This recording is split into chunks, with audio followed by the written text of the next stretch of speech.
एक विशाल futuristic tower सूरज की रोशनी में चमक रहा है। अंदर एक ऑफिस में टावर मास्टर ने किम की तारीफ की, ये कहते हुए कि वो एक एंटी मैजिक वॉरियर के बजाय एक प्रैक्टिकल स्वॉर्ड्समैन की तरह लड़ा। टावर मास्टर अपनी मूंछों पर हाथ फेरते हुए सोच में पड़ जाता है।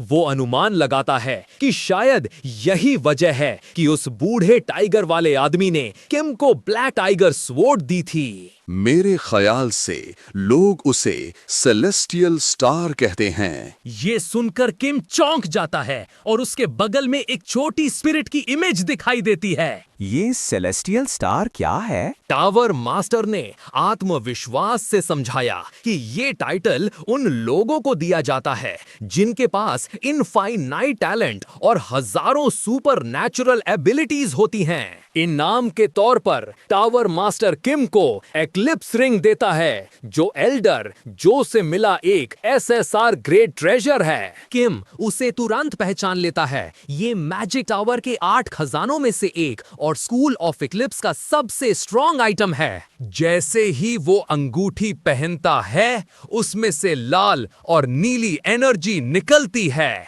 ये इनक्रेडिबल है। एक क्रेजी मुस्कान के साथ वो इसके एक्लिप्स ट्रेट को महसूस करता है, जो माना डिवाउर, एब्जॉर्प्शन और स्टोरेज को कंबाइन करता है। टाइम बीता और ऑटम आ गया। बेक सोरेन अपनी रेड एनर्जी के साथ हेवन स्लेइंग स्टार ट्रेट की ट्रेनिंग कर रही है। उसी वक्त जेनेट अपने नेचुरल बॉर्न एनर्जी ट्रेट को अपनी ब्लू एनर्जी से और निखार रही है। उन्हें देखकर किम ने सोचा कि बेक सोरेन जल्द ही लेवल 5 तक पहुंच जाएगी और मार्स स्वॉर्ड टेक्निक सीख लेगी। इस बीच आयरन फिस्ट किम, जो लेवल 4 को बहुत पीछे छोड़ चुका है, पूरे देश में अपना इलाका बढ़ा रहा है। और फिर आर्कनसियोल में 24 दिसंबर का दिन आ गया।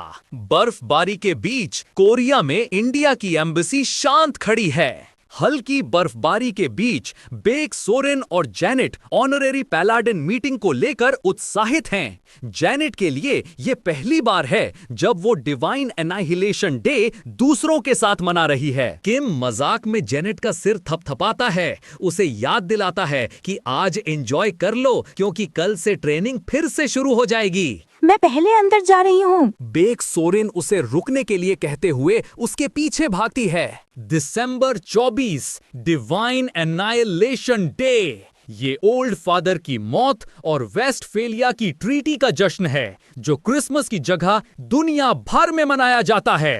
अंदर बेक सोरेन और जेनेट मशहूर पैलाडिन चादोजून को देखकर एक्साइटेड हैं। इस बीच किम का एक्सप्रेशन सीरियस है। उसे थॉर और गैया ऑर्डर्स के ऑनररी पैलेडिन के तौर पर इनवाइट किया गया था। लेकिन मैं यहाँ आने का असली रीजन वो नहीं है। तभी इंडियन एम्बेसडर असीम कुरत उनके पास आते हैं। दोनों फॉर्मली एक दूसरे से अपना इंट्रोडक्शन देते हैं और हाथ मिलाते हैं। असीम फिर किम को अपनी वाइफ और बेटी से मिलवाते हैं। उसकी इकलौती औलाद असीम की बेटी नाम काली सुपर ह्यूमन किम को ग्रीट करती है। किम उसे गेम की 3 सबसे पावरफुल वॉरियर यूनिट्स में से एक काल रात्रि की फ्यूचर ओनर के तौर पर पहचानता है। वह अपनी डिसाइपल्स को उससे बात करने के बहाने के तौर पर इस्तेमाल करने का फैसला करता है। हैं?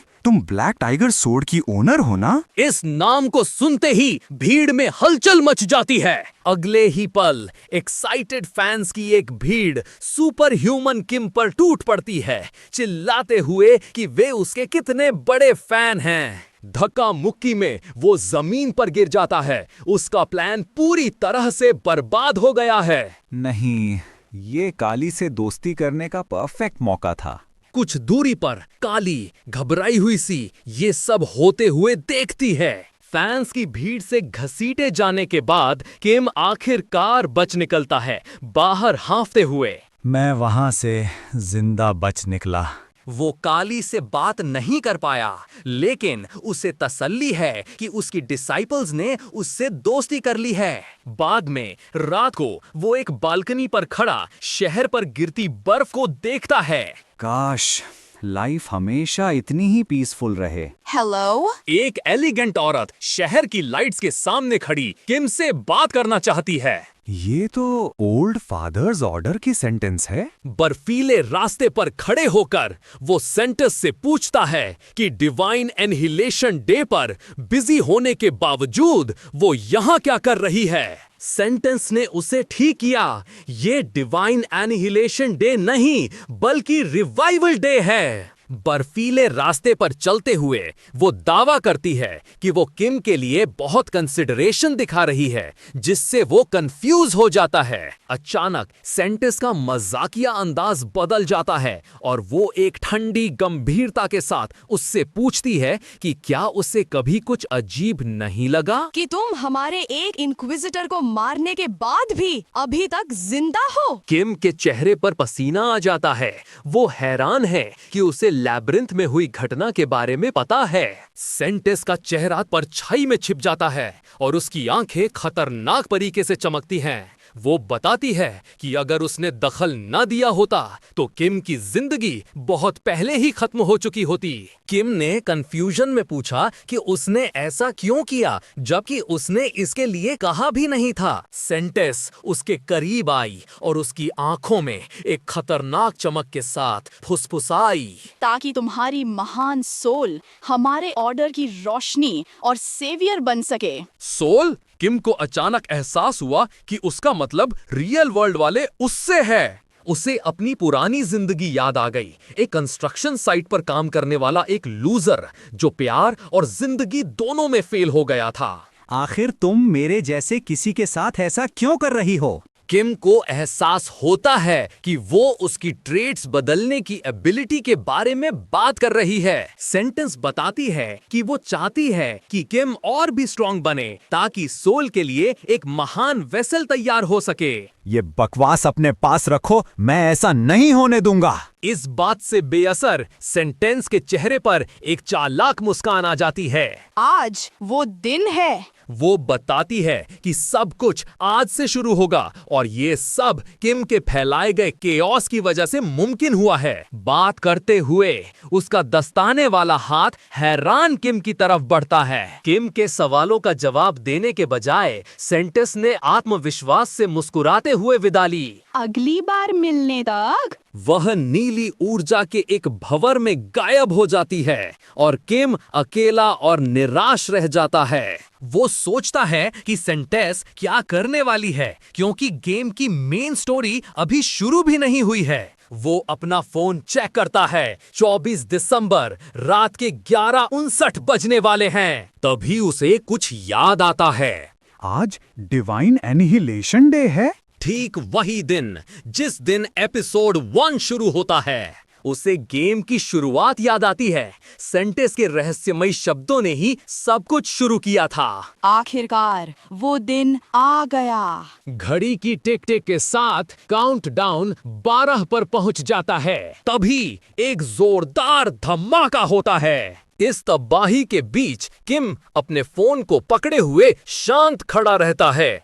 बड़े हॉल में लोग चीखते हुए इधर उधर भाग रहे हैं। इस अफरा तफरी के बीच वॉरियर किम शांति से खड़ा है। ये शुरू हो गया। स्क्रीन पर टेक्स्ट आता है, एपिसोड 1 सियोल टेरर अटैक। ऊपर से शहर का व्यू दिखता है जो धमाकों से तबाह हो रहा है। लाल सूट पहने एक आदमी अपनी तलवार से स्नेक मॉन्स्टर का सामना कर रहा था। तभी बंदूक की गोली चलती है जो मॉन्स्टर को लगती है। हमारा हीरो मॉन्स्टर को अपनी बंदूक से शूट कर रहा होता है। इस साइट को दूसरे पैलाडिन्स के साथ प्रोटेक्ट करो। तलवार वाला आदमी आदेश मान लेता है और पूछता है कि वॉरियर किम क्या करेगा। मुझे कुछ लोगों को प्रोटेक्ट करना है। अपना इरादा साफ करते हुए वॉरियर किम एक्शन की तरफ दौड़ता है। वो अंदर की ओर भागता है। एक तलवार के सामने दुखी काली एक डार्क पर्पल ऑरा से घिरी हुई है। यही वो टर्निंग पॉइंट था जिसने उसे एक सुपर ह्यूमन बनने के लिए मजबूर किया।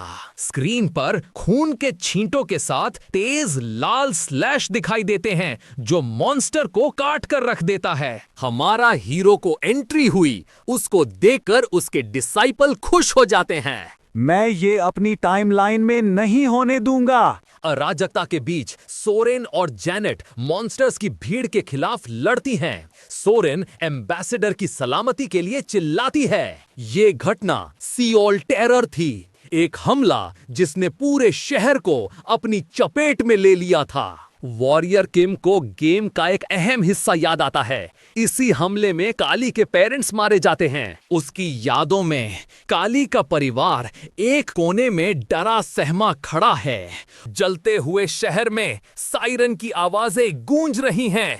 आसमान से एक गोल्डन स्पोर्ट्स कार एक उल्का की तरह आगे बढ़ता है। अंदर वॉरियर किम अपने कमांडर को फोन करता है। कमांडर शहर भर में हो रहे हमले से परेशान कॉल खत्म करने की कोशिश करता है, लेकिन किम जोर देता है। वो बताता है कि ये हमले सिर्फ एक दिखावा हैं, असली निशाना सिर्फ एक है। प्रेसिडेंट खतरे में है। कमांडर चौंक जाता है, ये कहते हुए कि ब्लू हाउस के सुरक्षित होने की रिपोर्ट थी। किम साफ करता है कि ये सच है, लेकिन प्रेसिडेंट वहां नहीं है। आ जाओ मुझ पर, तुम सब के सब।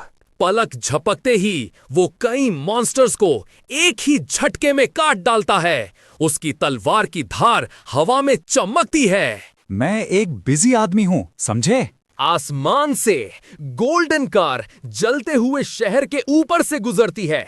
वॉरियर किम ने प्रेसिडेंट की लोकेशन का पता लगा लिया है, उनकी हिडन लवर की बिल्डिंग। उसने कमांडर को लोकेशन भेज दी है और अब तेजी से उस ऊंची इमारत की तरफ बढ़ रहा है। डेस्टिनेशन पर पहुंचकर कार छत के ठीक ऊपर मंडराती है, लेकिन लैंड करने का कोई इरादा नहीं है। उसके लिए टाइम नहीं है। प्रेसिडेंट की कड़ी सिक्योरिटी को बाईपास करने के लिए किम सीधे अंदर जाने का फैसला करता है। वो कार के दरवाजे पर अपना पैर रखकर छलांग लगाने के लिए तैयार है। कार से छलांग लगाकर किम अपनी एनर्जी को एक बीम में फोकस करता है, जो सीधे नीचे की ओर जाता है। मुझे ये खास तरह से बना हुआ ग्लास तोड़ना ही पड़ेगा। एक जोरदार धमाके के साथ वो कांच की छत को तोड़कर अंदर आता है। तुम हो ब्लैक टाइगर स्वॉर्ड के ओनर? किम अपने बचाए हुए कपल की ओर मुड़ता है ताकि उनकी हालत देख सके। पीछे देखो। एक पल बाद लाल कपड़ों में एक महिला पीछे से हमला करती है। किम घूमकर वार को ब्लॉक करता है। टक्कर के जोर से चारों तरफ मलबा और लाल एनर्जी बिखर जाती है। उसकी आंखों में पहचान की एक चमक दिखाई देती है। वो इस दुश्मन को जानता है। Level 7 slaughter empress. उसकी विरोधी स्लॉटर एम्प्रेस वो किम को ब्लैक टाइगर सोर्ड के मालिक के रूप में पहचानती है, उसे एक बड़ा कैच मानती है। जवाब में किम अपनी तलवार थाम लेता है। उसका चेहरा आने वाली लड़ाई के लिए तैयार है। एक शैतानी मुस्कान के साथ स्लॉटर एम्प्रेस किम की ताकत को मानती है। लेकिन क्या तुम ये भी झेल पाओगे? वह अपनी तलवार से लाल एनर्जी स्लैश की एक जबरदस्त बौछार करती है, जिससे हवा फट जाती है। हमले की ताकत से किम पीछे की ओर उड़ जाता है। वो मुश्किल से खुद को बचा पा रहा है। उसे एहसास होता है कि वो इस तरह ज्यादा देर तक नहीं टिक सकता। बचने का एकमात्र तरीका है कि वो दूरी खत्म कर दे। स्लॉटर एम्प्रेस अपनी चमकती हुई लाल तलवार को देखते हुए किम को धमकाता है। किम हथियार को पहचान लेता है। डीमन ब्लेड मासामुने, एक शापित जापानी तलवार। जवाब में वो अपना नीला हथौड़ा उठाता है। वेल, तो फिर देखते हैं कि तुमने उस बूढ़े से कितना अच्छा सीखा है। वो आगे बढ़ता है और उसकी तलवार से निकली लाल एनर्जी की एक बड़ी लहर किम की ओर जाती है। किम अपने शील्ड से हमले को रोकता है, लेकिन टक्कर का जोर उसे पीछे धकेल देता है और उसके मुंह से खून निकलने लगता है। सिर्फ एक अटैक से इतना डैमेज, वो भी ब्लॉक करने के बाद। किम को एहसास होता है कि सिर्फ अटैक्स को ब्लॉक करते रहना एक हारने वाली स्ट्रैटेजी है। हमारा हीरो बिजली की तेजी से आगे बढ़ता है और एकदम उसके पीछे पहुंच जाता है। उसकी लाल आंखें चमकती हैं और उसके चेहरे पर एक शैतानी मुस्कान है। How cute! Die! किम अपने गॉन्टलेट से एक चमकदार नीली शील्ड बनाता है जो एम्प्रेस के शक्तिशाली हमले को रोक देती है। एक सिस्टम स्क्रीन किम के इक्विप्ड रेट्स को दिखाते हुए पॉपअप होती है। टकराव से एक जोरदार शॉक वेव निकलती है जो दुश्मन को पीछे उड़ा देती है। पीली बिजली से घिरा किम गुस्से में अपना हथौड़ा उठाता है। वो बिजली से चार्ज हुए हथौड़े को स्लॉटर एम्प्रेस पर पूरी ताकत से दे मारता है। एम्प्रेस गुस्से में दांत पीसते हुए अपनी तलवार से उस हमले को रोकती है। तेरी तो स्लॉटर एम्प्रेस की अकेली कमजोरी एक्सट्रीम क्लोज कॉम्बैट है। किम को पता है कि एक भी गलत मूव का मतलब मौत है, लेकिन उसके पास कोई और चारा नहीं है। चलो इसे ट्राई करके देखते हैं। दो ताकतवर हथियार जोर से टकराते हैं जिससे हर तरफ चिंगारियां और एनर्जी फैल जाती है। टकराव के शॉकवेव से पास खड़ा एक कपल डर जाता है। किम का सुनहरा हथौड़ा स्लॉटर एम्प्रेस की काली तलवार एक दूसरे के साथ टकराता है। स्लॉटर एम्प्रेस की इनविंसिबिलिटी पैसिव स्किल के कारण किम का हमला उसे कोई डैमेज नहीं दे पाया। स्लॉटर एम्प्रेस गुस्से में उसे एक परेशान करने वाला कीड़ा कहती है। ये अंत है। लाल और काली एनर्जी का एक जोरदार हमला वॉरियर किम को हवा में उड़ा देता है। वह अपनी तलवार उठाती है आखिरी वार करने के लिए। रेड! किम प्रेसिडेंट को ले जा रहे अपने साथी को चिल्लाकर बुलाता है जो जवाब में एक्शन कंफर्म करता है। एक सिस्टम मैसेज के साथ रेड और प्रेसिडेंट नीली रोशनी में गायब होने लगते हैं। स्लॉटर एम्प्रेस उन्हें रोकने की कोशिश करती है, रुको! लेकिन बहुत देर हो चुकी है। दूसरी तरफ वॉरियर किम एम्प्रेस को ताना मारता है, उसे याद दिलाता है कि उसका टारगेट अब जा चुका है। You bastard! उसके चारों ओर खतरनाक लाल एनर्जी घूमने लगती है। स्लॉटर एम्प्रेस अपनी अल्टीमेट स्किल एक्टिवेट करती है जिससे चारों ओर विनाशकारी लाल एनर्जी फैल जाती है। Annihilation of heaven and earth. किम कर्ज की वजह से हिल नहीं पाता। उसे लगता है कि बचने का कोई रास्ता नहीं है। Of course है। अचानक किम जादुई अंगूठी रिंग ऑफ ग्रेट एस्केप के साथ प्रकट होता है। ये अंगूठी यूजर को लड़ाई से एक बार भागने की इजाजत देती है और किम उसे स्वीकार कर लेता है। जैसे ही स्लॉटर एम्प्रेस का अल्टीमेट स्किल एक्टिवेट होता है, वॉरियर किम रिंग का इस्तेमाल करके भाग जाता है। पीछे बस एक ताना छोड़ जाता है। इतने बेवकूफ होने के लिए थैंक्स। विनाशकारी हमले से जमीन टूट जाती है। स्लॉटर एम्प्रेस को एहसास होता है कि उसका टारगेट भाग गया है। वो कमीने! सीन अचानक बदलता है। अंधेरे और विनाश की जगह पानी और नीली रोशनी ले लेती है। वॉरियर किम एक बाथटब में हांफते हुए उठता है। वो बाल बाल बच निकला। बाथटब में रिलैक्स करते हुए किम अपनी मौत के करीब के एक्सपीरियंस को याद करता है। वो शुक्र मनाता है कि टावर मास्टर की रिंग ऑफ ग्रेट एस्केप की वजह से वो बच गया। वो कमांडर के बारे में सोचता है कि क्या वो स्लॉटर एम्प्रेस को अरेस्ट कर पाएगा, लेकिन उसे इस पर शक है। फिलहाल वो खुद को हील करने पर फोकस करने का फैसला करता है। तभी उसका आराम एक फोन कॉल से टूट जाता है। Teacher, surprise! फोन के दूसरी तरफ से आई एक तेज चीख से किम पूरी तरह शॉक हो जाता है। फोन पर बेक सोरेन की नाराज आवाज गूंजती है। वो कई दिनों तक गायब रहने का कारण पूछती है। रुको, क्या तुमने अभी कहा कि कई दिन हो गए? इस बात से चौंककर किम पानी से बाहर निकल जाता है। सोरेन बताती है कि वो उसके अजीब मैसेज के बाद से कितनी परेशान थी, जिसके लिए किम माफी मांगता है। सोरेन उसे अपनी लोकेशन बताती है। वो जैनेट के साथ ब्लू हाउस में है। प्रेसिडेंट तुमसे अभी मिलना चाहते हैं। सिचुएशन को समझते हुए किम तुरंत जाने के लिए तैयार हो जाता है। नहाने के बाद किम अपनी मस्कुलर बॉडी दिखाते हुए बाहर निकलता है। वो खुशी में गुनगुना रहा है। चलो तो फिर अपने रिवॉर्ड्स लेने का टाइम आ गया है। प्रेसिडेंट एक केस खोलते हैं और इसे किम को अपने ग्रैटिट्यूड के टोकन के तौर पर ऑफर करते हैं। केस के अंदर एक हाई टेक फ्यूचरिस्टिक गॉन्टलेट रखा है। ये तो SR rank equipment star spawn. Equipment का यूनिक ट्रेट भी स्टार स्पॉन कहलाता है। ये एक ओवर पावर्ड एबिलिटी है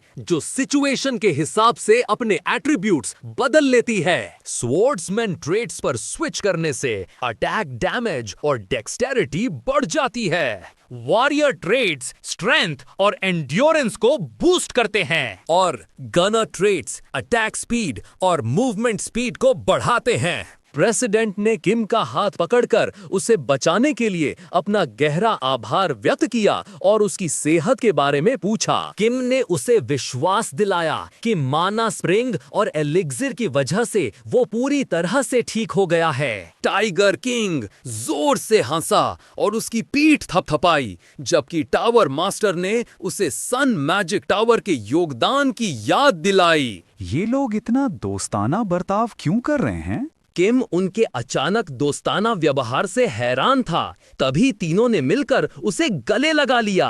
Thank you, Superhuman Kim. किम अपने रिवॉर्ड से बहुत खुश था। उसे लगा कि ये उसके लिए परफेक्ट है। वो खुशी खुशी उन्हें थैंक यू कहता है। लेकिन जैसे ही वो अपना रिवॉर्ड लेता है, टावर मास्टर उसका कंधा पकड़ लेता है। अब इसे काम पर लगाने का टाइम है। क्या? हैरान किम को वे एक हाई टेक कंट्रोल रूम की तरफ ले जाते हैं, ये कहते हुए कि कॉर्प्स कमांडर बनने के लिए ये एक्सपीरियंस जरूरी है। अंदर प्रेसिडेंट बताता है कि वे टेररिस्ट्स के लीडर शिन येरिन का पीछा कर रहे हैं, जिसे स्लॉटर एम्प्रेस के नाम से भी जाना जाता है। किम मैप को तुरंत पहचान लेता है। ये गेम के एपिसोड 1 का क्वेस्ट मैप है। वह सोचता है कि गेम में उसे हर एक क्वेस्ट पूरा करना पड़ता, लेकिन यहाँ होलोग्राफिक स्क्रीन पर कई ताकतवर लोगों के चेहरे हैं। वेस्टर्न कॉर्प्स कमांडर से लेकर सुपर ह्यूमन एसोसिएशन तक सरकार का इन्वॉल्वमेंट बहुत बड़ा है। तभी किम को एहसास होता है कि ओल्ड फादर्स ऑर्डर प्रेसिडेंट को क्यों मारना चाहता था। कहीं और बर्फबारी के बीच एक काले बालों वाली औरत रहस्यमयी ढंग से मुस्कुराती है। सब कुछ आज से शुरू होता है। उसी वक्त किम कंट्रोल रूम में घमंड से सोचता है कि अब सेंटिस क्या करेगी। उसे यकीन है कि एपिसोड 1 उम्मीद से जल्दी खत्म हो जाएगा। बाद में एक फोन पर न्यूज आर्टिकल में सियोल टेरर के एक सुपर हीरो की तारीफ हो रही है। टीचर, पूरा इंटरनेट आपके बारे में बात कर रहा है। एक लाल स्पोर्ट्स कार में जेनेट बताती है कि इंडियन एम्बेसी में उसकी लड़ाई का एक क्लिप वायरल हो गया है। गाड़ी चलाते हुए किम सोचता है कि अब वो अपने कैरेक्टर को बनाने पर फोकस करेगा। अचानक कार जोर से ब्रेक लगाकर रुकती है। जेनेट उन्हें पहचान लेती है, इंडियन एम्बेसडर और काली। किम को भी अचानक याद आता है वो काली के बारे में भूल ही गया था। एम्बेसडर असीम कुरत अपना ग्रैटिट्यूड एक्सप्रेस करने के लिए किम की ओर बढ़ते हैं। किम इसे काली का फेवर जीतने का एक परफेक्ट मौका समझता है, लेकिन कुछ कहने से पहले ही टीचर, काली एक कदम आगे बढ़ाती है। उसकी आंखों में एक अजीब सी हिम्मत है। मैं आपकी स्टूडेंट बनना चाहूंगी। इस अचानक की गई बात से किम हैरान है और एम्बेसडर नाराज दिखता है। काली ने समझाया कि इस घटना के बाद उसे ताकत की जरूरत महसूस हुई। मैं भी आपके स्टूडेंट्स की तरह स्ट्रांग बनना चाहती हूँ। ये कहकर वो किम के सामने पूरी तरह से झुक गई। उसके पेरेंट्स परेशान हो गए और उसके पिता असीम ने उसे अपने फैसले पर फिर से सोचने के लिए कहा। किम उनकी चिंता का कारण समझता था। ऐसा इसलिए था क्योंकि काली की दादी, जो काल रात्रि की पिछली ओनर थीं, एक रिफ्ट एक्सपेडिशन के दौरान एक दूसरी दुनिया की स्पीशीज में म्यूटेट हो गई थीं। किम उस श्राप के बारे में सोचता है जो एम्बेसडर की फैमिली पर है। उन्हें गॉडेस काली की किस्मत को अपनाना ही पड़ता है, वरना मौत निश्चित है। वह सीधे काली के पिता असीम से बात करता है। किम उसे बताता है कि वो उनकी फैमिली के सीक्रेट और पीढ़ियों से चली आ रही किस्मत के बारे में जानता है। तुम्हें ये सब कैसे पता चल सकता है? किम उनकी चिंता को समझते हुए कहता है कि काली में खुद को प्रोटेक्ट करने का टैलेंट है। इसका मतलब क्या तुम काली को उसकी सफरिंग से बचाने का कोई तरीका जानते हो? किम बताता है कि काली को बचाने के लिए उसे एक सुपर ह्यूमन बनना होगा। अगर तुम ये टास्क मुझ पर छोड़ दो तो मैं इसे कर दिखाऊंगा। किम की आंखों में पक्का इरादा था, वो ये मौका गंवाना नहीं चाहता था। काली के पिता असीम इस बात से परेशान थे क्योंकि उनकी बेटी ने कभी तलवार तक नहीं पकड़ी थी, लेकिन उसकी मां ने उसे याद दिलाया कि काली के पास ज्यादा समय नहीं है। अपने पिता के संदेह के जवाब में काली ने पूरे आत्मविश्वास से वादा किया कि वो अच्छा करेगी। असीम ने अपनी बेटी के फैसले को स्वीकार कर लिया और उसके कंधे पर हाथ रखा। तुम्हें अपनी किस्मत को हराकर सरवाइव करना होगा। दृढ़ निश्चय के साथ काली ने किम के प्रस्ताव को स्वीकार कर लिया। आज रात से तुम्हारी नर्क जैसी इंटरनल ट्रेनिंग शुरू होगी। ये सुनकर काली डर से कांप उठी। उसका आत्मविश्वास तुरंत गायब हो गया। कुछ दिनों बाद सीन एक मॉडर्न डांस स्टूडियो में बदल जाता है, जहां काली ग्रेसफुली डांस कर रही है। काल रात्रि एक असैसिन और एक डांसर है। किम देखता है कि काली को अपना स्टेल्थ ट्रेट अनलॉक करने के बाद अब अपना डांस ट्रेट अनलॉक करना है। अब टाइम आ गया है कि वो इसे अनलॉक करे। जैसे ही काली अपने डांस में खो जाती है, उसके पीछे एक सुनहरी देवी जैसी परछाई भी वही मूव्स करने लगती है। अचानक एक चमकदार गोल्डन एनर्जी उसके चारों ओर घूमती है और 3 स्किल आइकॉन दिखाई देते हैं। डांसर ट्रेट अनलॉक हो जाता है। काली हाँफ रही है, लेकिन उसकी आंखों में एक नई ताकत की चमक है। जैसा सोचा था उसमें टैलेंट तो है। किम ने उसकी प्रोग्रेस को नोट किया। वो पहले ही लेवल 3 पर पहुंच चुकी थी। पूरी तरह से थक चुकी काली ने ब्रेक लेने से मना कर दिया।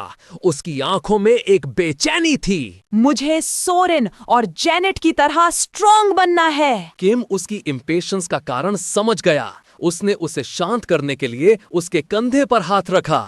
काली, तुम्हारे पास भी उन दोनों की तरह गॉड गिवन टैलेंट है।